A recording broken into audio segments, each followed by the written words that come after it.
साथियों, आप सभी का विजय एग्जाम के प्लेटफॉर्म पर स्वागत है। इस वीडियो में हम लोग एनसीईआरटी की क्लास 11th की राजनीति विज्ञान की पुस्तक है भारत का संविधान, सिद्धांत और व्यवहार। इस पुस्तक को हम लोग अध्यायवार पढ़ रहे हैं। अभी तक हम लोगों ने इस पुस्तक के 2 अध्याय, पहला अध्याय था संविधान क्यों और कैसे, और दूसरा अध्याय था संविधान, भारतीय संविधान में अधिकार। ये 2 चैप्टर हम लोग पूरा कर चुके हैं।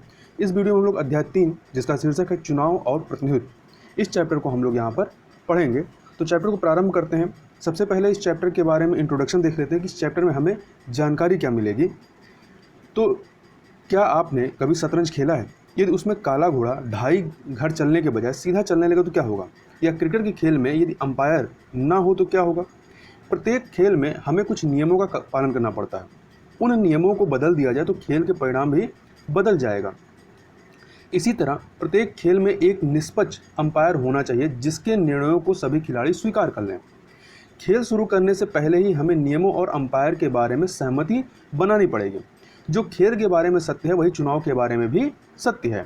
चुनाव संपन्न कराने के लिए भिन्न भिन्न नियम और व्यवस्थाएं हैं। चुनाव का परिणाम इस पर निर्भर करता है कि हमने कैसे नियम बनाए हैं। हमें चुनाव को निष्पक्ष ढंग से कराने के लिए एक मशीनरी भी चाहिए।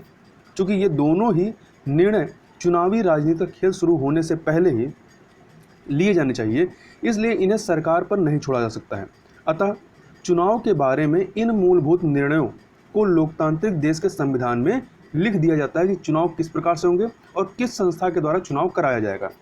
इस अध्याय में हम चुनाव और प्रतिनिधित्व के बारे में संवैधानिक प्रावधानों का अध्ययन करेंगे। अपने संविधान में जिस चुनाव पद्धति को स्वीकार किया गया है, हम उसके महत्व और चुनाव कराने की निष्पक्ष मशीनरी से संबंधित संवैधानिक प्रावधानों के आशय पर प्रकाश डालेंगे। इस संबंध में संविधान के प्रावधानों को संशोधित करने के लिए जो सुझाव दिए गए हैं, हम उन्हें भी देखेंगे।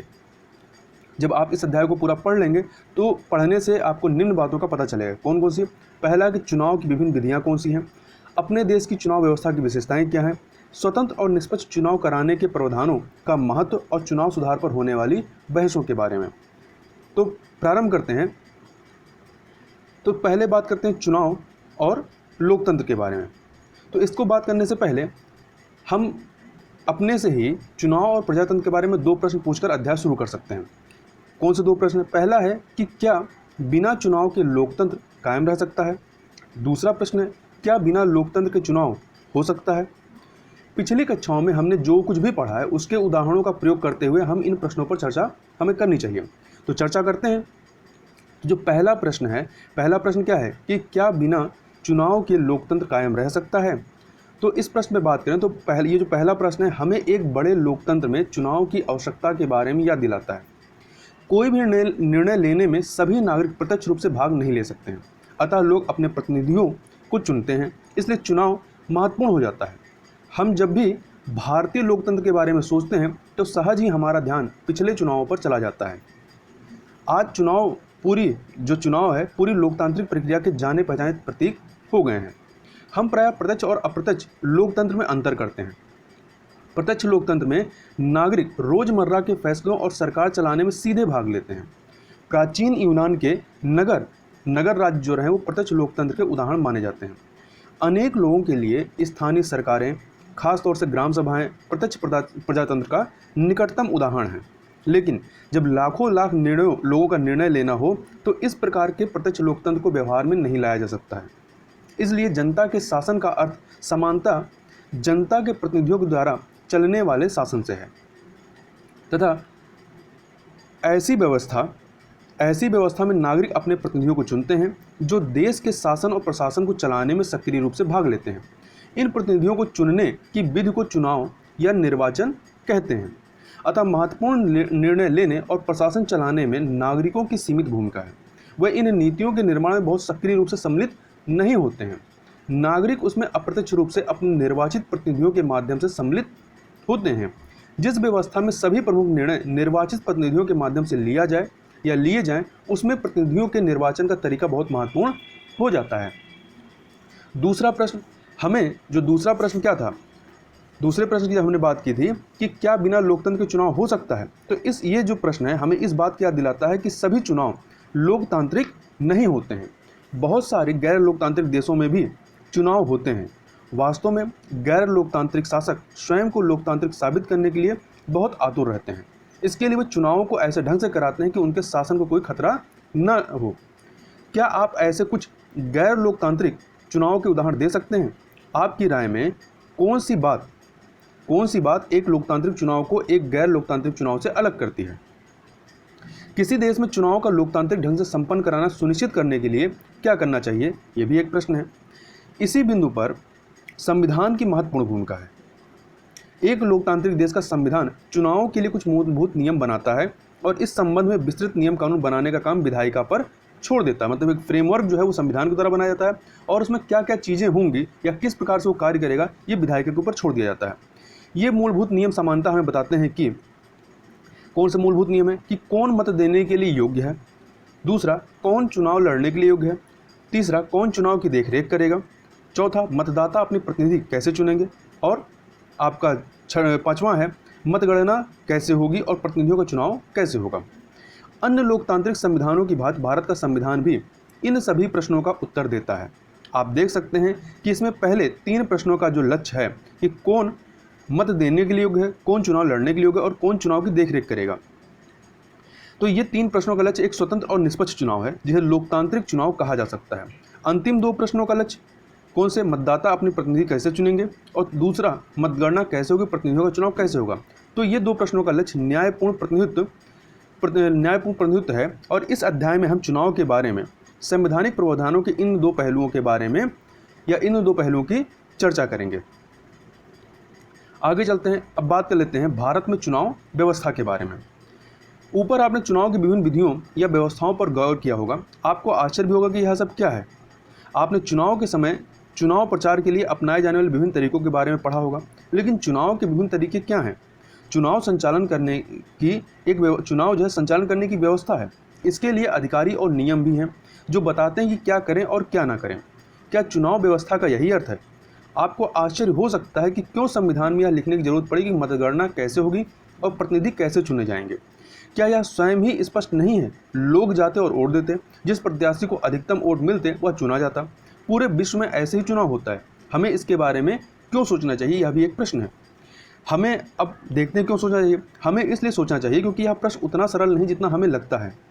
हम अपनी ही चुनाव व्यवस्था में इतना लीन है कि हमें लगता है कि कोई और तरीका हो ही नहीं सकता। लोकतांत्रिक चुनाव में जनता वोट देती है और उसकी इच्छा ही तय करती है कि कौन चुनाव जीतेगा। लेकिन लोगों के द्वारा अपनी रुचि को व्यक्त करने के लिए अनेक तरीके हो सकते हैं और उनकी पसंद की गणना करने की भी बहुत सारी विधियां हो सकती हैं। खेल के इन अलग अलग नियमों से इस बात का फैसला बदल सकता है कि जीत किसकी होगी। कुछ नियम ऐसे हैं जिनसे बड़े दलों को लाभ पहुंचता है और कुछ नियमों से छोटे खिलाड़ियों तथा छोटे दलों को मदद मिलती है। कुछ नियम बहुसंख्यक समुदाय के हित में जाते हैं तो अन्य जो हैं अल्पसंख्यकों को संरक्षण देते हैं। अब इसको हम लोग थोड़ा सा एक नाटकीय उदाहरण से समझें कि ये कैसे होता है। तो देखते हैं कि एक है कि जो सबसे आगे वही जीते। इस अखबार की एक कतरन है यहाँ पर कि पहली बार कांग्रेस को 3/4। तो ये एक कतरन है, इसको आप देख सकते हैं। तो यह भारतीय लोकतंत्र के एक ऐतिहासिक क्षण के बारे में है। 1984 के लोकसभा चुनाव में कांग्रेस पार्टी ने 543 में से 543 में से 415 सीटें जीती, जो कुल सीटों के 80% से भी अधिक है। लोकसभा चुनाव में किसी दल को ऐसी सफलता कभी नहीं मिली। इस चुनाव से क्या पता चलता है? कांग्रेस पार्टी को 3/4 सीटें मिली। क्या इसका यह अर्थ है कि प्रत्येक 5 भारतीय नागरिकों में से 4 ने कांग्रेस को वोट दिया है? वास्तव में नहीं। नीचे एक तालिका दी गई है, उस तालिका में देखेंगे कि कांग्रेस पार्टी को 48% वोट मिले, मतलब 48% ही वोट मिले हैं। इसका अर्थ यह हुआ कि कुल मिलाकर जितने लोगों ने मतदान किया उसमें केवल 48% लोगों ने ही कांग्रेस को वोट दिया, लेकिन पार्टी को 80% से भी अधिक सीटें मिली। अन्य दलों के प्रदर्शन को देखें तो भाजपा को 7.4% वोट मिले हैं, लेकिन 1% से भी कम सीटें मिली। ऐसा कैसे हुआ? ये आपकी टेबल है जो कि 1984 के लोकसभा चुनाव में प्रमुख दलों द्वारा प्राप्त वोट और सीटों का विवरण है। तो कांग्रेस पार्टी को 48% वोट मिलते हैं और सीट 415। भाजपा को 7.4% वोट मिलते हैं और सीटें 2 ही मिलती हैं। वहीं आप देखिए जनता पार्टी को 6.7% वोट मिलते हैं, बीजेपी से कम मिलते हैं, परंतु इनकी सीटें क्या हैं? बीजेपी से ज़्यादा हैं, 10 हैं इनके पास। वहीं आप माकपा को देखिए, इनके पास 5.7% वोट हैं, परंतु इनके पास सीटें कितनी हैं? 22 सीटें इन्होंने जीती। ठीक है। वहीं तेलुगु देशम को 4.1% वोट मिला और इनको सीटें कितनी मिली, 30 सीटें मिली। तो आप देख सकते हैं कि वोट परसेंट कम होने के बाद भी सीटें ज़्यादा होती हैं। तो ये सब चीज़ें कैसे हैं? ऐसा इसलिए हुआ क्योंकि हम अपने देश में चुनाव की एक विशेष विधि का पालन करते हैं। अब इस विधि में क्या है, इस व्यवस्था में पूरे देश को 543 निर्वाचन क्षेत्रों में बांट दिया गया है और प्रत्येक निर्वाचन क्षेत्र से एक प्रतिनिधि चुना जाता है और उस निर्वाचन क्षेत्र में जिस प्रत्याशी को सबसे अधिक वोट मिलते हैं उसे निर्वाचित घोषित कर दिया जाता है। तो यहाँ यह ध्यान रखना जरूरी है कि इस व्यवस्था में जिस प्रत्याशी को अन्य सभी प्रत्याशियों से अधिक वोट मिल जाते हैं उसे ही निर्वाचित घोषित कर दिया जाता है। विजयी प्रत्याशी के लिए जरूरी नहीं है कि उसे कुल मतों का बहुमत मिले, मतलब 100 में से 50 से ज़्यादा मिले।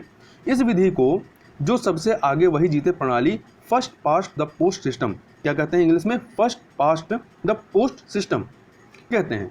चुनावी दौड़ में जो प्रत्याशी अन्य प्रत्याशियों के मुकाबले सबसे आगे निकल जाता है वही विजयी होता है, भले ही एक ही वोट से ज़्यादा निकले।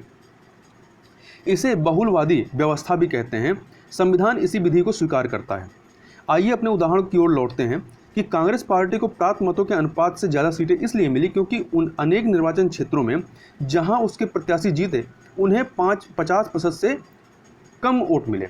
यदि चुनाव मैदान में कई प्रत्याशी हों तो जीतने वाले प्रत्याशी को प्रायः 50% से कम वोट मिलते हैं और सभी हारने वाले प्रत्याशियों के वोट बेकार चले जाते हैं क्योंकि इन वोटों के आधार पर उन प्रत्याशियों या दलों को कोई सीट नहीं मिलती है।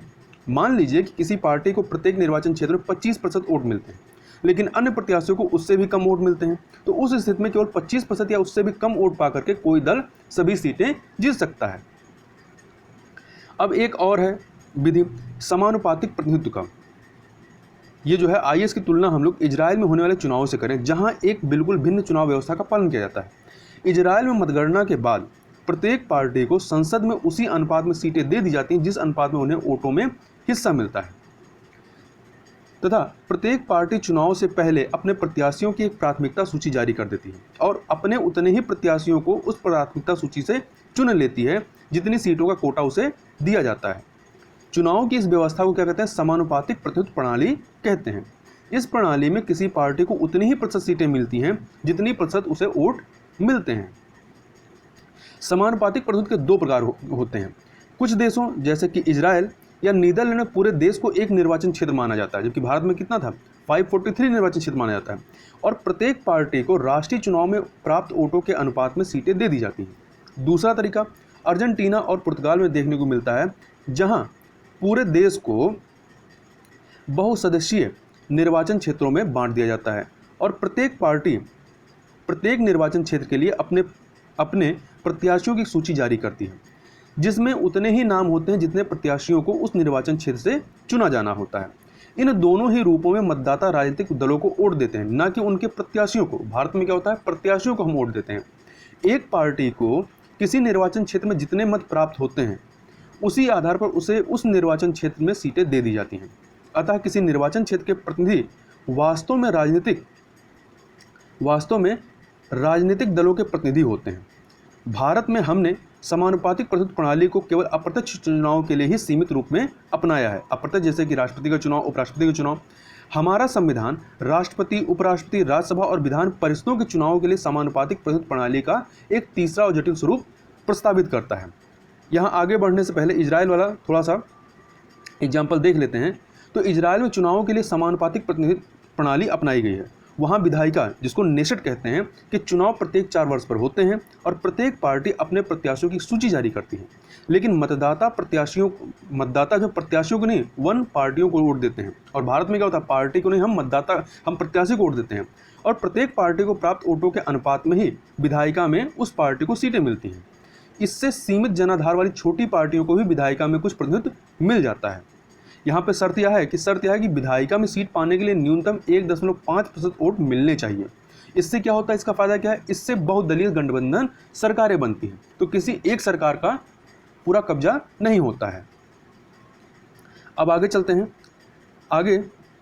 अब यहाँ पर आगे बढ़ने से पहले दोनों जो है आपका सर्वाधिक वोट पाने वाले की जीत और समानुपातिक प्रतिनिधित्व वाला जो दोनों क्राइटेरिया है या दोनों विधियां उनको देख लेते हैं। तो सर्वाधिक वोट पाने वाली जीत और समानुपातिक प्रतिनिधित्व चुनाव व्यवस्था की तुलना करते हैं।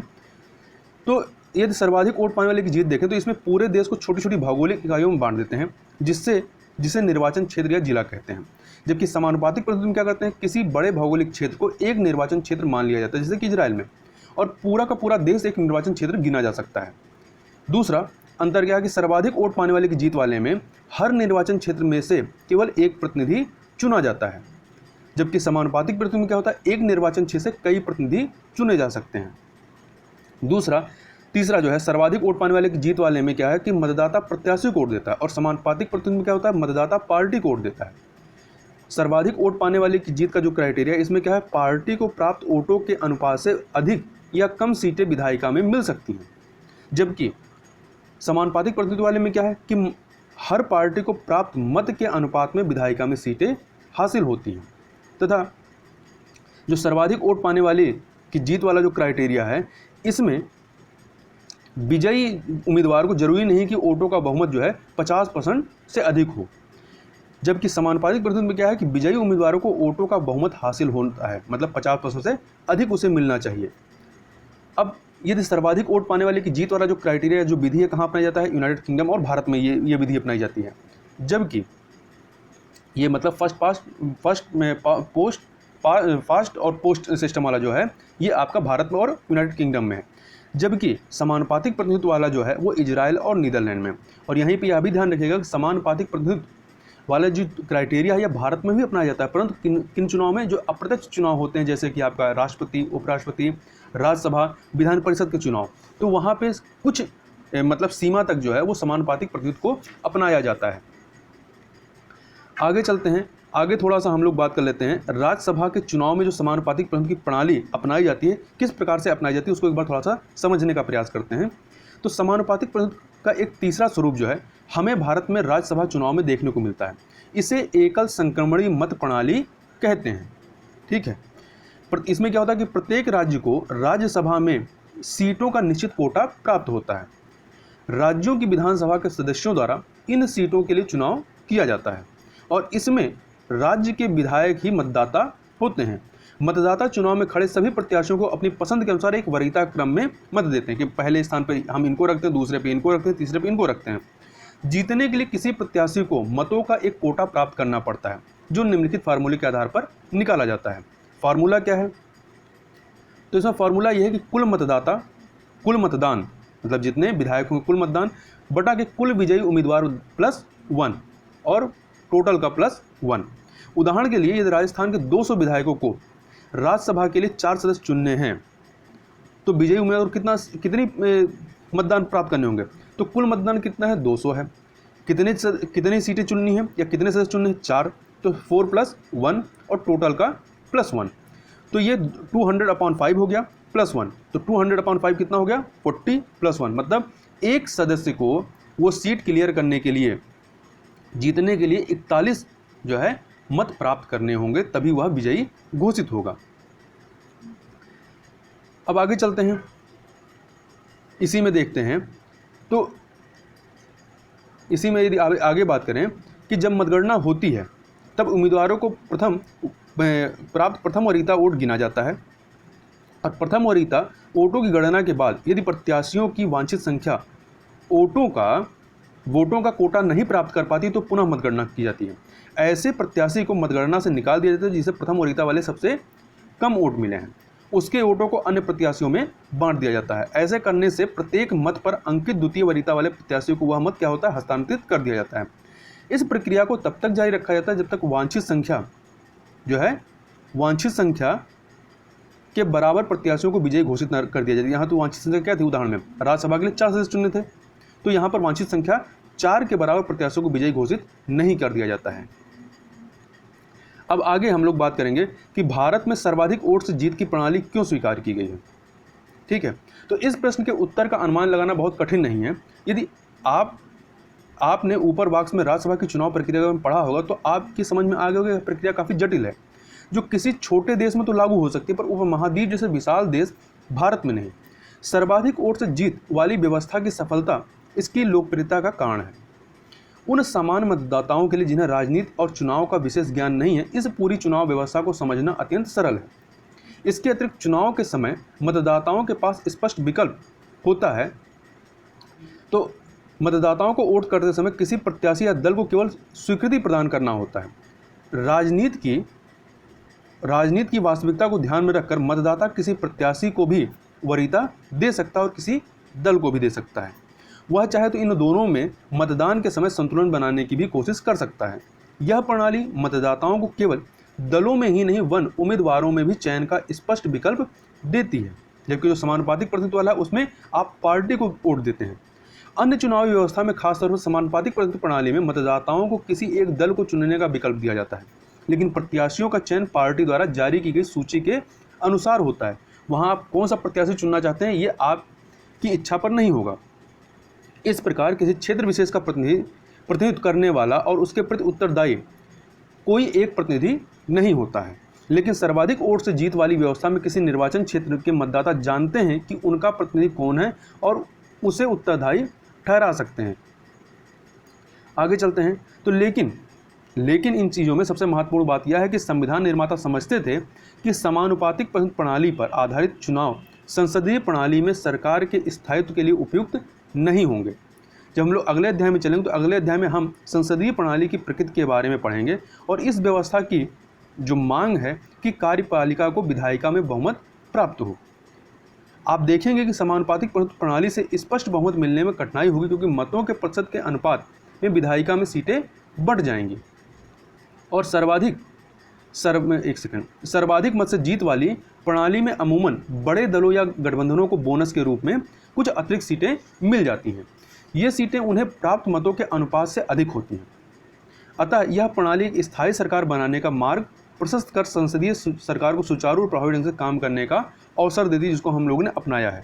अंत में सर्वाधिक मत से जीत वाली प्रणाली एक निर्वाचन क्षेत्र में विभिन्न सामाजिक वर्गों को एकजुट होकर चुनाव जीतने में मदद करती है।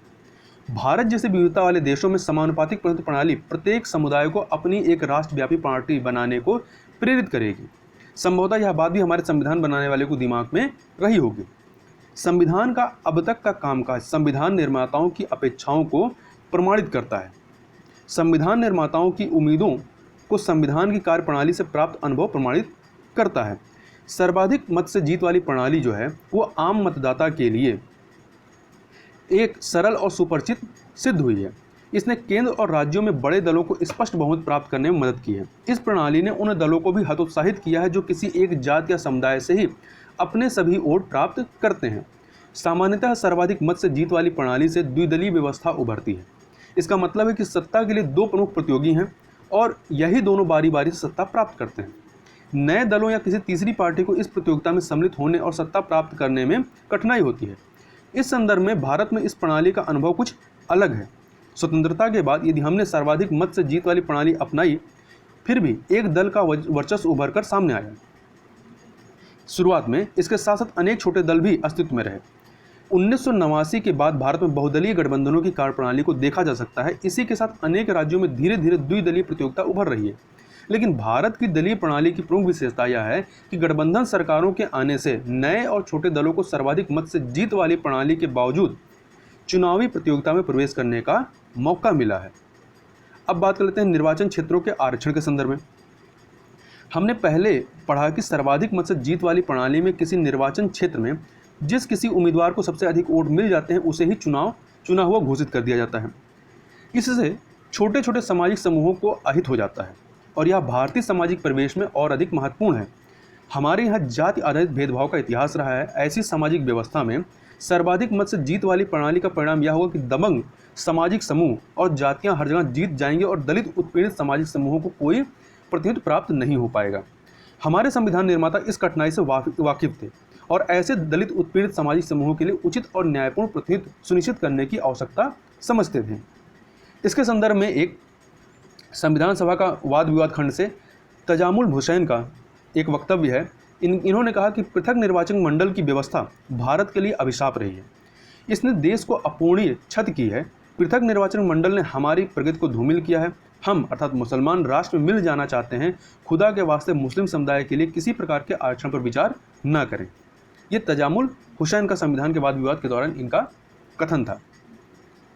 आगे चलते हैं तो हम लोग जो बात कर रहे थे, स्वतंत्रता के पूर्व भी इस विषय पर बहस हुई थी और ब्रिटिश सरकार ने पृथक निर्वाचन मंडल की शुरुआत की थी। इसका अर्थ यह था कि किसी समुदाय के प्रतिनिधि के चुनाव में केवल उसी समुदाय के लोग वोट डाल सकेंगे।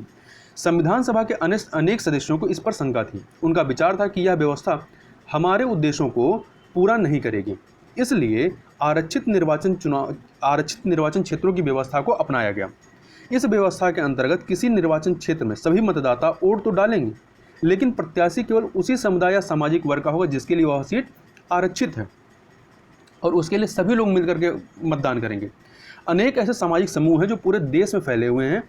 किसी एक निर्वाचन क्षेत्र में उनकी इतनी संख्या नहीं होती वे किसी प्रत्याशी की जीत को प्रभावित कर सकें, लेकिन पूरे देश पर नज़र डालने पर वे अच्छे खासे बड़े समूह के रूप में दिखाई देते हैं।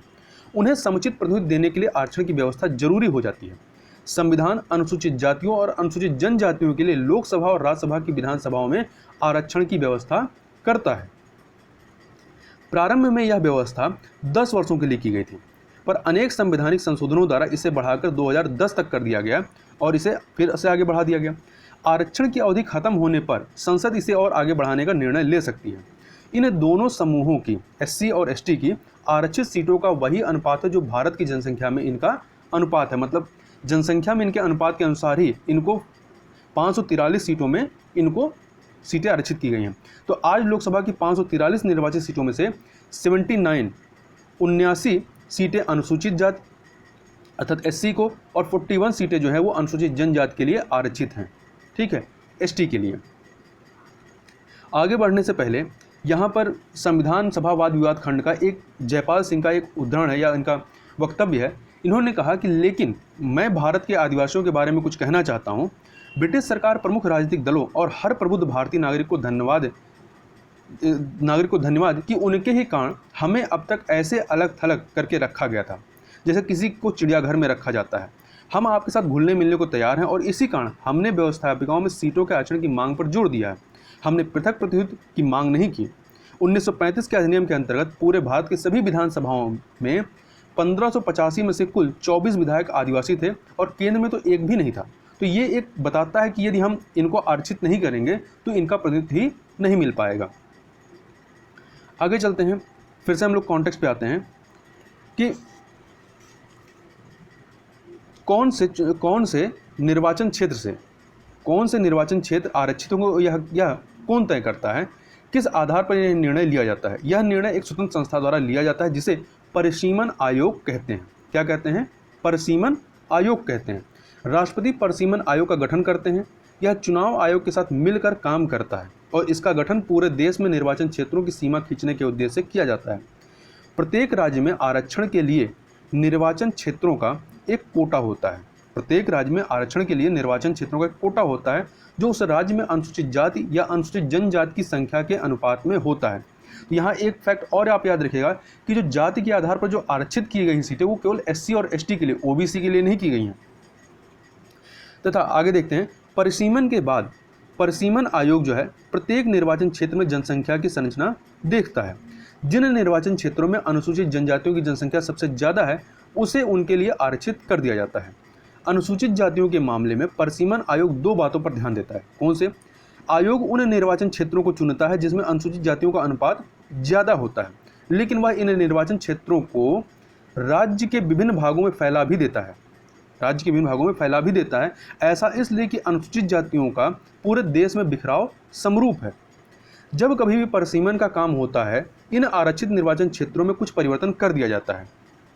संविधान अन्य उपेक्षित या कमजोर वर्गों के लिए इस प्रकार के आरक्षण की कोई व्यवस्था नहीं करता, केवल SC ST के लिए है। इधर लोकसभा और राज्यों की विधानसभाओं में महिलाओं के लिए आरक्षण की जोरदार मांग उठी है। यह देखते हुए कि प्रतिनिधि सभाओं में बहुत कम महिलाएं चुनी जाती हैं तो उनके लिए 1/3 सीटें आरक्षित करने की बात हो रही है। शहरी और ग्रामीण स्थानीय सरकारों वाले अध्याय में पढ़ेंगे। एक सेकंड।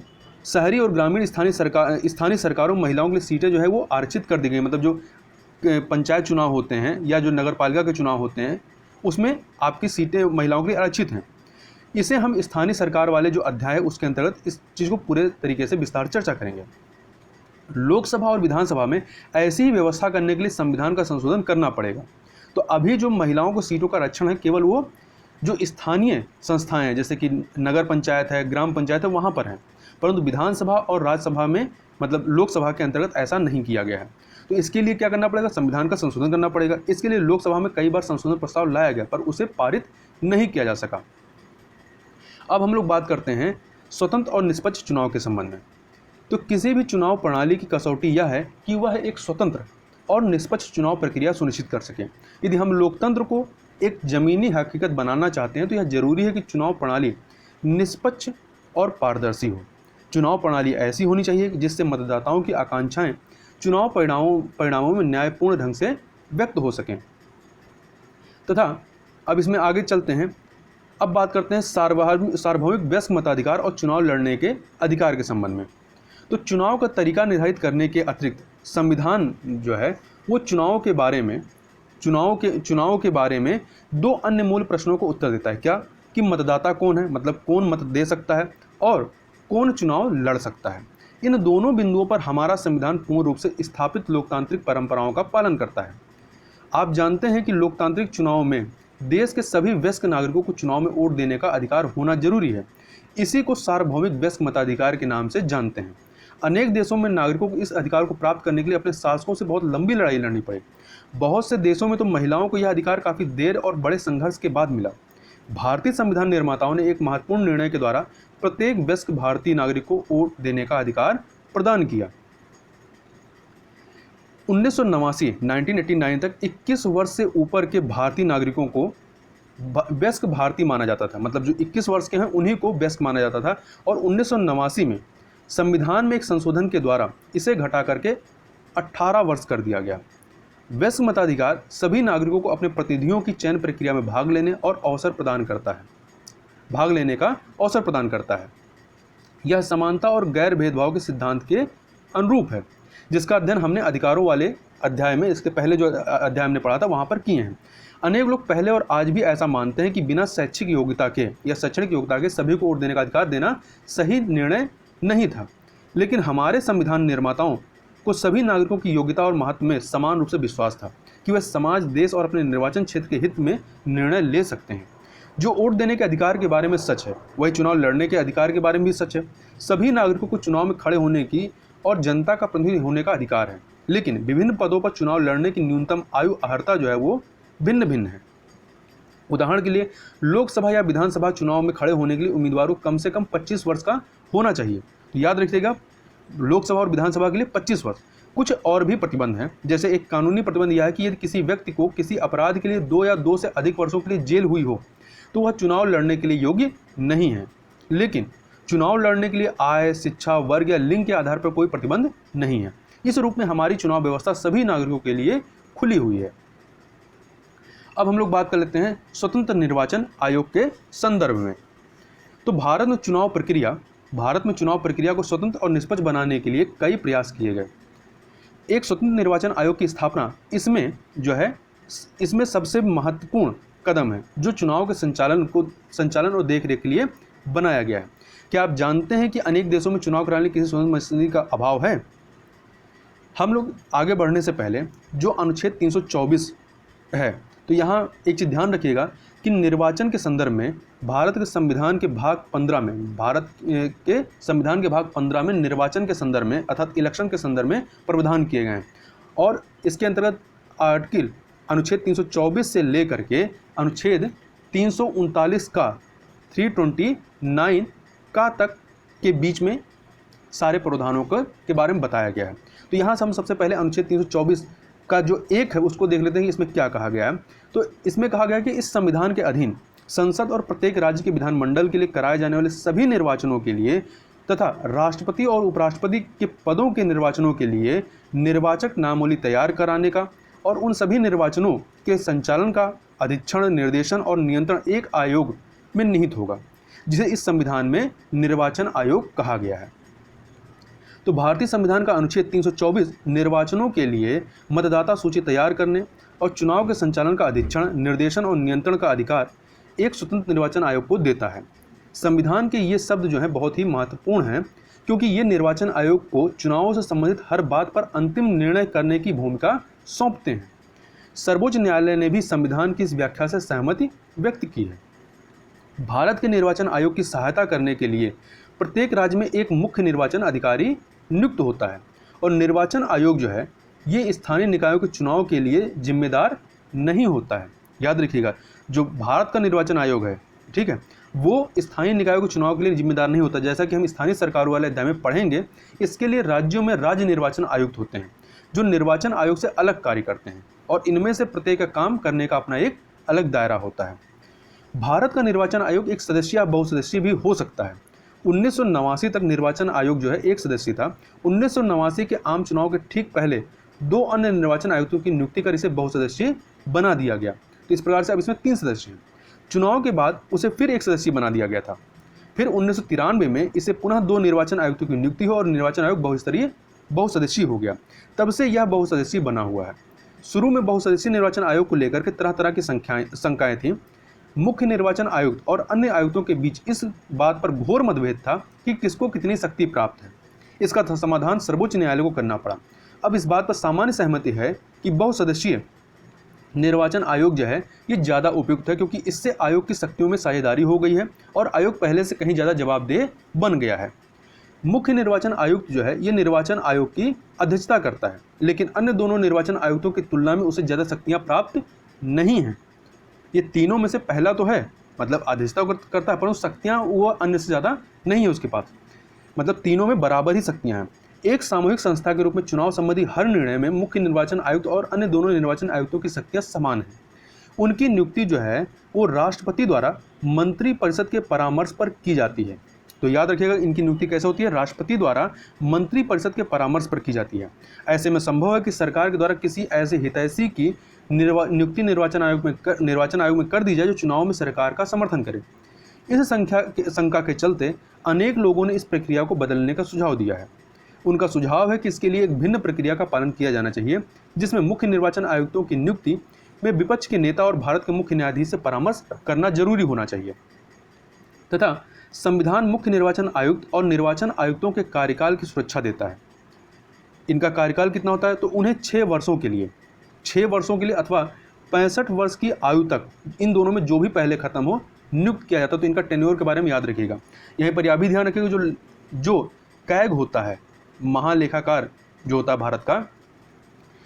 भारत का नियंत्रक और परीक्षक जो होता है, महालेखा परीक्षक अर्थात कैग, उसके लिए भी जो टेन्योर होता है 6 वर्षों के लिए अथवा 65 वर्ष की आयु।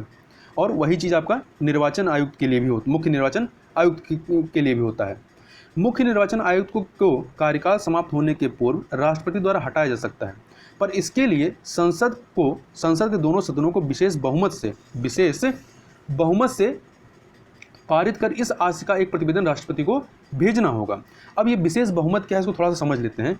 विशेष बहुमत का अर्थ है कि उपस्थित और मतदान करने वाले सदस्यों का 2/3 बहुमत, 2/3, और दूसरा सदन की कुल सदस्य संख्या का साधारण बहुमत, मतलब 50% से ज़्यादा।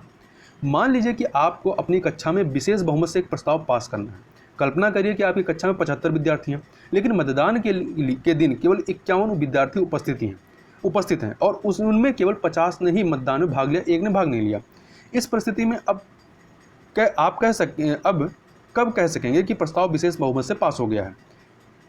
तो इस पुस्तक के कम से कम 3 अध्याय में आपको विशेष बहुमत का उल्लेख मिलेगा। एक तो कार्यपालिका से संबंधित अगले ही अध्याय में, जहां राष्ट्रपति पर महाभियोग का उल्लेख किया गया है, और अन्य 2 स्थानों को ढूंढे जहां पर विशेष बहुमत की चर्चा की गई है। तो ये आगे हम लोग चर्चा करते रहेंगे। तो अब यहाँ पर ये जो उदाहरण है, इसमें आप देख सकते हैं कि विशेष बहुमत के लिए क्या है कि उपस्थित और मतदान, मतलब जितने विद्यार्थी उस दिन उपस्थित होंगे, तो उपस्थित कितने हैं? 51 हैं। और उपस्थित और मतदान करने वालों, और मतदान कितने करने वाले हैं? 50। तो 50 की संख्या का 2/3 लेंगे। और सदन की कुल सदस्य संख्या कितना है? 75 है। तो 75 का साधारण बहुमत होना चाहिए, मतलब 75 की संख्या का 50% से अधिक होना चाहिए। तो ये दोनों क्राइटेरिया जब पूरे होंगे तो वो विशेष बहुमत कहलाता है। तो हमने क्या कहा कि इस आज का एक प्रतिवेदन जो है राष्ट्रपति को भेजना होगा विशेष बहुमत वाले का। इसलिए ऐसा यह सुनिश्चित करने के लिए किया गया है, ऐसा ये जो प्रक्रिया बनाई गई है, ऐसा यह सुनिश्चित करने के लिए किया गया है कि कोई भी सरकार उस मुख्य निर्वाचन आयुक्त को ना हटा सके जो चुनाव में उसकी तरफदारी करने से मना करे। तो यहाँ ध्यान रखिएगा, ये प्रक्रिया जो है मुख्य निर्वाचन आयुक्त के लिए है, अन्य आयुक्तों के लिए ये प्रक्रिया नहीं है।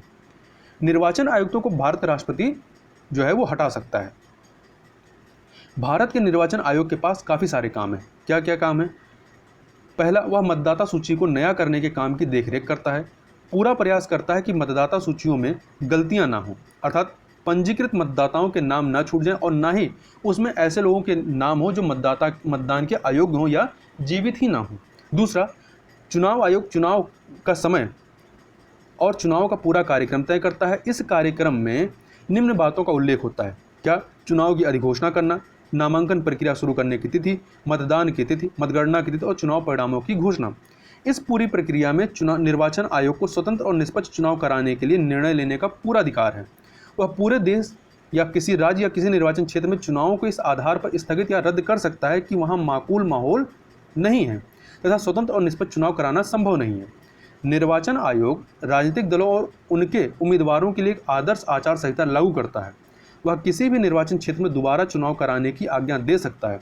यदि उसे लगे कि मतगणना प्रक्रिया पूरी तरह उचित और न्यायपूर्ण नहीं थी तो वह दोबारा मतगणना कराने की भी आज्ञा दे सकता है। इसके अलावा निर्वाचन आयोग राजनीतिक दलों को मान्यता देता है और उन्हें चुनाव चिन्ह भी आवंटित करता है।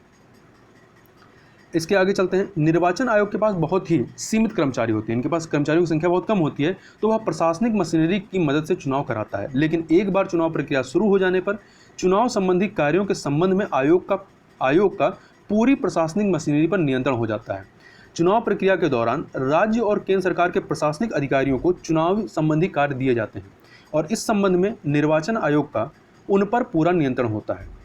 निर्वाचन आयोग इन अधिकारियों का तबादला कर सकता है या उनके तबादले को रोक सकता है। अधिकारी निष्पक्ष ढंग से काम करने में विफल रहे तो आयोग उसके विरुद्ध कार्रवाई भी कर सकता है।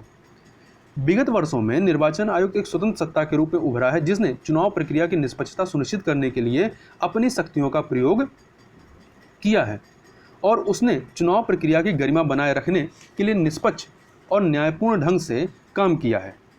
निर्वाचन आयोग का इतिहास इस बात का गवाह है कि संस्थाओं की कार्यप्रणाली में प्रत्येक सुधार के लिए कानूनी या संवैधानिक परिवर्तन आवश्यक नहीं है। यह आम धारणा है कि 20 वर्ष पहले के मुकाबले आज निर्वाचन आयोग जो है ज़्यादा स्वतंत्र और प्रभावी है। ऐसा इसलिए नहीं कि निर्वाचन आयोग की शक्तियाँ या उसकी संवैधानिक सुरक्षा बढ़ा दी गई है। दरअसल निर्वाचन आयोग ने केवल उन शक्तियों का और प्रभावशाली ढंग से प्रयोग करना शुरू कर दिया जो उसे संविधान में पहले से ही प्राप्त थी। पिछले 55 वर्षों में, अब तो 70 वर्ष हो गए, तो पिछले 55 वर्षों में लोकसभा के 14 चुनाव हो चुके हैं। अब कितने हो चुके हैं? वर्तमान में यदि बात करें तो 17 चुनाव हो चुके हैं। निर्वाचन आयोग के द्वारा विधानसभाओं के अनेक चुनाव और उपचुनाव कराए गए हैं। निर्वाचन आयोग को असम, पंजाब तथा जम्मू और कश्मीर जैसे हिंसाग्रस्त क्षेत्रों में चुनाव कराने में अनेक कठिन परिस्थितियों का सामना करना पड़ा है। उसे 1991 में पूरी चुनाव प्रक्रिया को बीच में ही रोकना पड़ा क्योंकि चुनाव प्रचार के दौरान 2002 में पूर्व प्रधानमंत्री राजीव गांधी की हत्या कर दी गई। निर्वाचन आयोग को एक अन्य गंभीर समस्या का सामना करना पड़ा जब गुजरात विधानसभा भंग कर दी और चुनाव कराना पड़ा। लेकिन निर्वाचन आयोग ने पाया कि राज्य में अप्रत्याशित हिंसा के कारण स्वतंत्र और निष्पक्ष चुनाव कराना तुरंत संभव न था।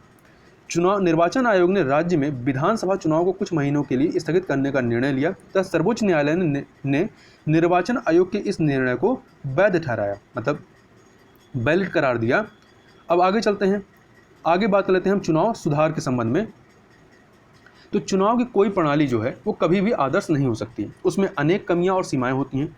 लोकतांत्रिक समाज को अपने चुनावों को और अधिक स्वतंत्र और निष्पक्ष बनाने के तरीकों को बराबर खोजते रहना पड़ता है।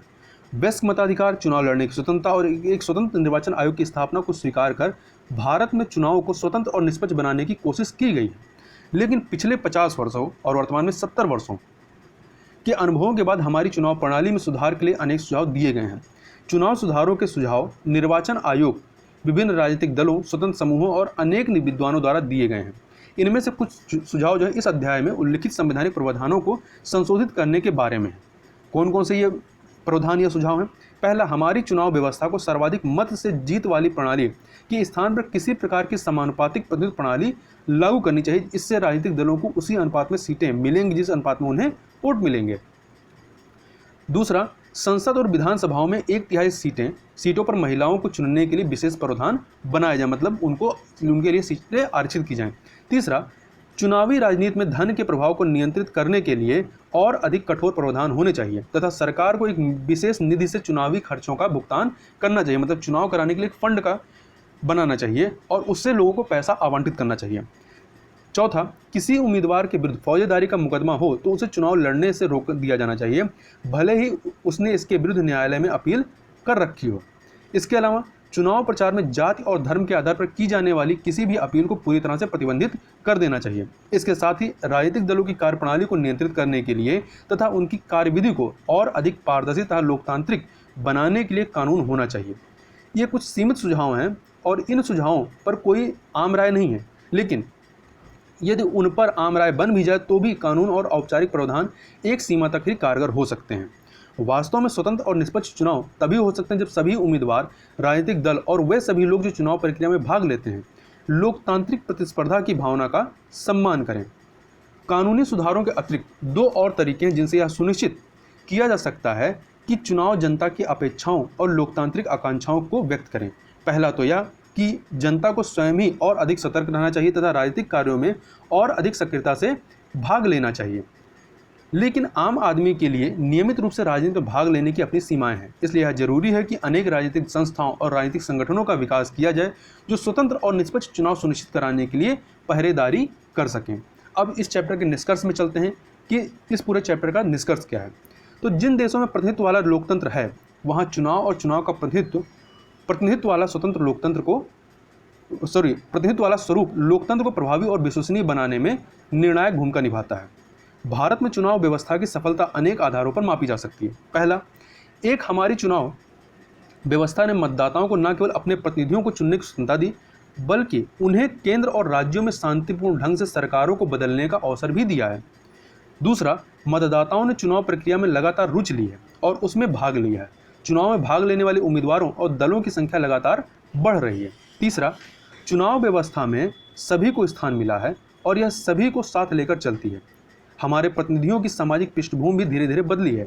अब हमारे प्रतिनिधि विभिन्न सामाजिक वर्गों से आते हैं, यद्यपि इनमें अभी भी महिलाओं की संख्या में संतोषजनक वृद्धि नहीं हुई है। चौथा, देश के अधिकतर भागों में चुनाव परिणाम चुनावी अनियमितताओं और धांधली से प्रभावित नहीं होते हैं, यद्यपि चुनाव में धांधली करने के लिए अनेक प्रयास किए जाते हैं। अपने चुनाव में हिंसा, मतदाता सूचियों से वोटरों के नाम गायब होने की शिकायतें, डराए धमकाए जाने आदि की शिकायतें अक्सर सुनी होंगी। फिर भी ऐसी घटनाओं से शायद ही कोई चुनाव परिणाम प्रत्यक्ष रूप से प्रभावित होता हो। अंतिम और सबसे महत्वपूर्ण बात यह है कि चुनाव हमारे लोकतांत्रिक जीवन के अभिन्न अंग हो गए हैं। कोई इस बात की कल्पना भी नहीं कर सकता कि कभी कोई सरकार चुनाव में जनादेश का उल्लंघन भी करेगी। इस तरह कोई यह भी कल्पना नहीं कर सकता कि बिना चुनाव के कोई सरकार बन सकेगी। वास्तव में भारत में निश्चित अंतराल पर होने वाले नियमित चुनावों को एक महान लोकतांत्रिक प्रयोग के रूप में ख्याति मिली है। इन सभी बातों से हमारी चुनाव व्यवस्था को देश विदेश में आदर से देखा जाता है। भारत में मतदाता के अंदर आत्मविश्वास बढ़ा है और मतदाताओं की निगाह में निर्वाचन आयोग का कद बढ़ा है। यह हमारे संविधान निर्माताओं के मूल निर्णयों को उचित ठहराता है। यदि चुनाव प्रक्रिया को कुछ और दोष रहित बनाया जा सके तो हम मतदाता और नागरिक के रूप में लोकतंत्र के इस महोत्सव का और अच्छी तरह आनंद उठा सकेंगे तथा इसे और अर्थपूर्ण बना सकेंगे। तो इस प्रकार से यह हमारा चैप्टर जो है समाप्त होता है, जिसका शीर्षक है चुनाव और प्रतिनिधित्व। तो इस वीडियो में बस इतना ही। मिलते हैं नेक्स्ट चैप्टर के साथ नए वीडियो में। तब तक के लिए बहुत बहुत धन्यवाद।